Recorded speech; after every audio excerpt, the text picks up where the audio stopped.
तरीन खबरों से।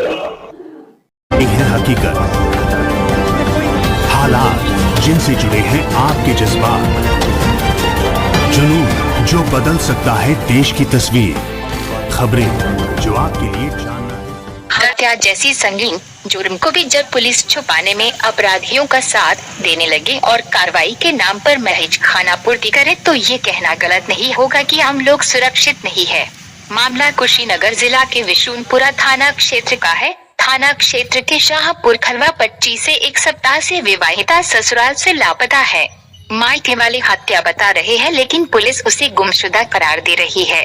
ससुराल से लापता विवाहिता की खोज में नाकाम विशुनपुरा पुलिस मायके वालों के तहरीर पर पति के विरुद्ध न तो हत्या की मुकदमा दर्ज कर रही है और न ही पति से प्राप्त गुमशुदगी के तहरीर पर पुलिस के द्वारा खोजबीन शुरू की गई है। विवाहिता के लापता होने के 2 दिन बाद मायके वालों ने पति पर हत्या का आरोप लगाते हुए तहरीर देकर 1 सप्ताह तक थाने का चक्कर काटते रहे। उधर पुलिस कार्रवाई करने की बजाय आरोपियों से लगातार संपर्क में रही और 1 सप्ताह बाद पति के द्वारा दिए गए गुमशुदगी के तहरीर पर रिपोर्ट दर्ज कर तफ्तीश आगे बढ़ाने की बात कह रही है। सवाल यह है कि आखिर पुलिस के द्वारा 1 सप्ताह तक मायके वालों से प्राप्त तहरीर पर तफ्तीश क्यों नहीं की गई। आरोपी 1 सप्ताह तक पुलिस के संपर्क में थे, लेकिन पकड़ से क्यों दूर थे। 1 सप्ताह के बाद आरोपी से गुमशुदगी दर्ज कराने के लिए पुलिस ने क्यों कहा, इसके पीछे पुलिस की क्या मंशा थी। जिन बिंदुओं के आधार पर मायके वाले हत्या की आशंका जता रहे हैं, आखिर पुलिस उन बिंदुओं की जांच क्यों नहीं कर रही है। महिला न विकसित थी और न ही अकेले वह 3 बच्चों की मां थी। इससे पहले न वह बीमार थी और न ही कभी अकेले घर से बाहर निकली थी। उसका मोबाइल बंद है और वह 23 अक्टूबर की रात से ही घर से गायब है। पुलिस के अनुसार हत्या होने की आशंका प्रबल नहीं है,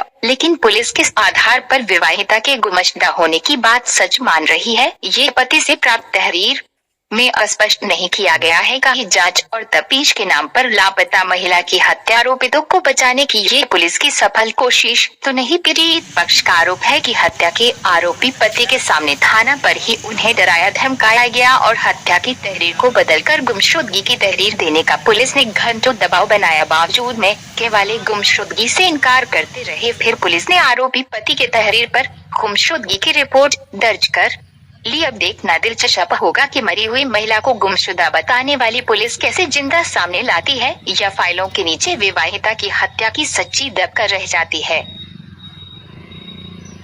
पता करने के लिए तो ये लोग सभी लोग घर छोड़ के फरार हैं। मौके पर यहाँ पे कोई नहीं है। थाने पे हम लोग जाके दरखास्त दिए थे, लेकिन वहाँ से प्रशासन कोई सुनवाई नहीं कर रही है। 3 बार थाने पे जा चुके, सारा दिन बैठे थे, लेकिन वहाँ से कोई सुनवाई नहीं हो रही है। लोग 27 तारीख से थाने पे जा रहे हैं, लेकिन आज तक वहाँ से कोई सुनवाई नहीं हो रही। 3-4 दिन गए, एप्लीकेशन भी दिए हैं और वहाँ से कोई सुनवाई नहीं मिल रहा है। 1 हफ्ता चक्कर काटते हो गया। आज 1 हफ्ता से हम लोग यहाँ पे दौड़ रहे हैं, लेकिन कोई नहीं मिल। क्या लगता है आपको? इससे लगता है कि वो लोग उसका हत्या करके ये लोग घर छोड़ के फरार हो गए हैं। उसी का शादी हुआ था यहाँ पे, ये लोग वहाँ से बुला कर लाए हैं, ला करके इनको यहाँ पे हत्या वहाँ से बुला के लाए हैं 23 तारीख को। 23 तारीख को बात हुआ है रात तक, उसके बाद से 24 से लोग बात नहीं करा रहे थे और 27 तारीख को वहाँ पे जाकर बोल रहे थे कि 2 लड़की हैं, हम उनका नाम से पैसे जमा कर दे रहे हैं और वो का पता गायब हो गई है, उनके बाद छोड़ दीजिए। उनके बारे में छोड़िए, जो बस